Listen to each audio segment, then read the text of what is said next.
नमस्कार, मैं श्वेतांकित त्रिपाठी और आज हमारे साथ हैं आचार्य पंडित विकास जोशी जी। आइए कुछ बातें करते हैं। प्रणाम विकास जी। तो आप इस प्रकार का एक प्रकल्प जो शुरू करने जा रहे हैं उसके बारे में कुछ हमको थोड़ा बताइए, और कहाँ से आपको ये प्रेरणा, ये आइडिया कहाँ से आया? तो अपने आप में एक बहुत यूनिक, बहुत नया आइडिया, बहुत नया कॉन्सेप्ट है हमारे द्वारवासियों के लिए। स्वतंत्र जी, एक्चुअल में है क्या कि संस्कृत और कर्मकांड और पूजा पाठ, ये तीनों चीज़ें होने को एक हैं, और इनको विभाजित किया गया। कहीं ना कहीं संस्कृत को एक अलग, भाई चलो ठीक है, स्कूल के बच्चे भी संस्कृत पढ़ रहे हैं, है ना, राम जाता है राम खाता है, ये सब सारा सिस्टम है।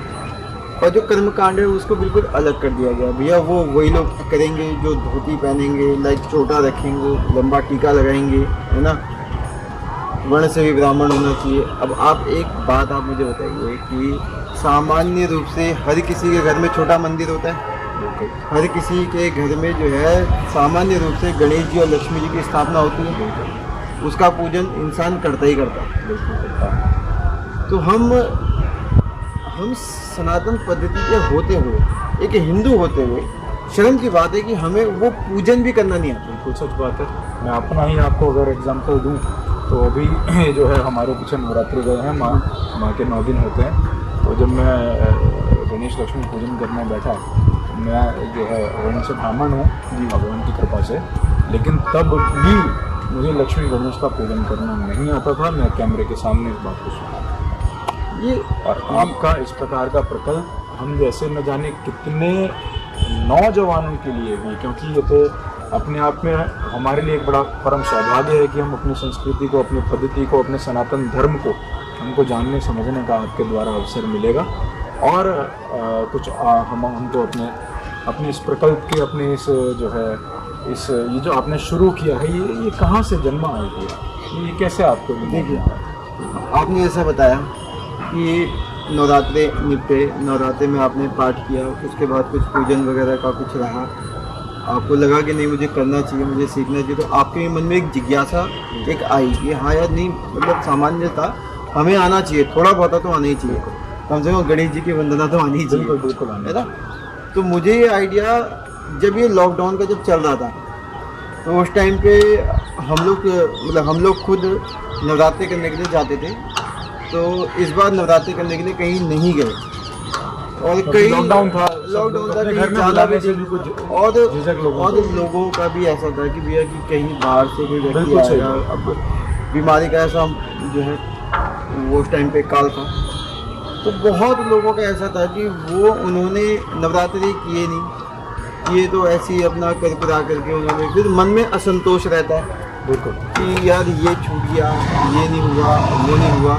तो मन में वो असंतोष ना रहे किसी के, अपना अच्छे से जितना उसे आता है उसके अनुसार तो हर कोई अपना परफेक्ट करने का कोशिश करता है। पर थोड़ा सा भी अगर जो है थोड़ा पूजा पाठ इत्यादि इन सब चीज़ों के बारे में जान जाए, थोड़ा सा जो है मंत्रों के बारे में जान जाए, थोड़ा सा स्तुति वगैरह करना सीख जाए, तो मैं मानता हूँ कि इतना सफिशिएंट है। और वो अपने घर में बैठ करके अपने जो इष्ट, अपने आराध्य गणपति, माँ गौरा और देवी की स्तुति प्रार्थना कर सकता है आराम से। बहुत ही अच्छा, बहुत ही उत्तम आपका ये संकल्प आपने लिया है। और मैं समझता हूँ आज के युवा को खासकर इस प्रकार की ट्यूशन तो बहुत है, physics, chemistry, maths, English, Hindi, social studies सब पढ़ रहे हैं, लेकिन मुझे लगता है कि इस प्रकार के ट्यूशन आप पहली बार देने जा रहे हैं, जिसमें हमको मतलब मैं देखता हूँ कि मतलब हमारे साथी गणों को अगर हनुमान चालीसा की सामान्य हिंदी में लिखी हुई पुस्तक उनको दो, तो वो हनुमान चालीसा भी उनसे पढ़ नहीं सकता आज का युवा का ये स्थिति है।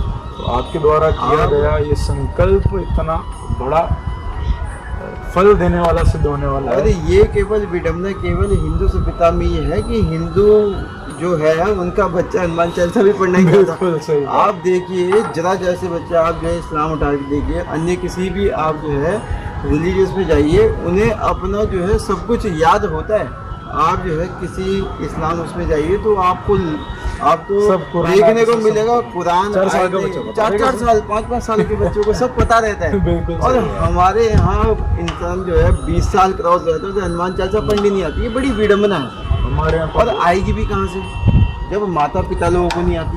बिल्कुल सही बात है। तो ये जो है हमें एक जो है इसका कारण क्या समझते हैं कि हमारे यहाँ क्यों कि हमारा बच्चा सुबह 2 मिनट 4 मिनट मंदिर में नहीं बैठता, एक आरती स्तुति नहीं करना जानता या नहीं कर पाता, उसको पुस्तक दे दे तो मतलब धर्म ग्रंथों की पुस्तकें तो उसके लिए ऐसी हो गई कि out of the word syllabus जिसे वो कहते हैं कि मतलब एक वो भी जो है एक अक्षर भी एक शब्द भी उसका पढ़ने में वो 4 बार हकलाएंगे और हिचकिचाएंगे। तो ऐसे क्यों?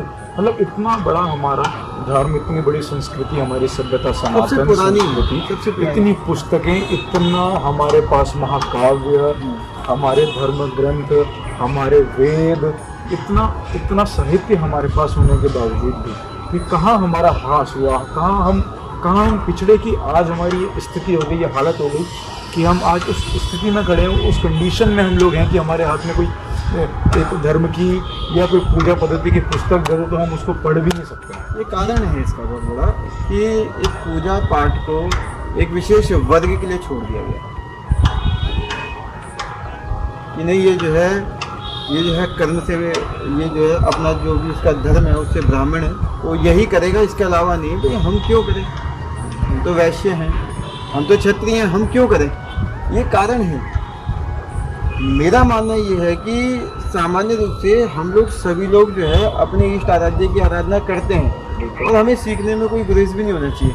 बिल्कुल अपनी जो सनातन पद्धति है, संस्कृति है, मंत्र है, श्लोक है, हमें पढ़ना चाहिए और जब पढ़ेंगे तो बच्चों को भी पढ़ाएंगे तो जनरेशन जो है वो आगे लेकर के जाएगी उस चीज को। बहुत ही अच्छा, एक शिक्षा के रूप में आप इसको देखते हैं, शिक्षा के रूप में एक मतलब कोई बंधनों में बंधी हुई इस पद्धति को हम ना देखें। आप चाहते हैं कि इस हमारे जो ये अनमोल हमारे पास जो हमारा पद्धति है, पूजा पद्धति है, हमारे धर्म ग्रंथ शास्त्र हैं, तो एक शिक्षा के रूप में आप जनमानस तक उसको पहुंचाना चाहते हैं। बिल्कुल शिक्षा के रूप में धन्यवाद। बहुत ही ना कि जो है केवल एक रिलीजियस पॉइंट से नहीं, किसी और पॉइंट से नहीं। जैसे हम लोग नॉर्मली ओआ ही पढ़ते हैं तो इसी प्रकार से हम लोग इसका भी जो है ज्ञान लें, इसको भी पढ़ें और अपने घर में, अपने परिवार में हम लोग इस चीज़ को अप्लाई करें। बहुत ही सुंदर विकास जी, बहुत बहुत धन्यवाद आज आप यहाँ हमारे साथ जुड़े।